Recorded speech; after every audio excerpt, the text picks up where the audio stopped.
বন্ধু আমার, খায়াতের রিজিকের কথা কেউ বলতে পারবে না, কারণ মৃত্যু হচ্ছে অনিবার্য। আজ আছি তো কাল নাও থাকতে পারি।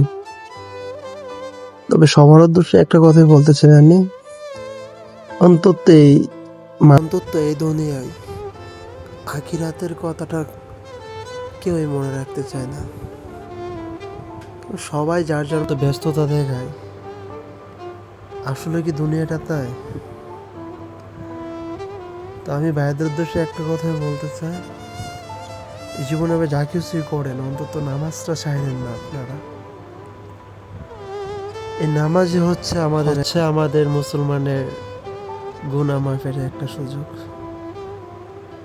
তো আমি আর বেশি কিছু বলতে চাই না। যারা যারা আমার ভিডিওটা দেখছেন সবাই ভিডিওটা শেয়ার করে দিবেন এবং ফলো করে দিবেন আমার পেজটাকে। ধন্যবাদ।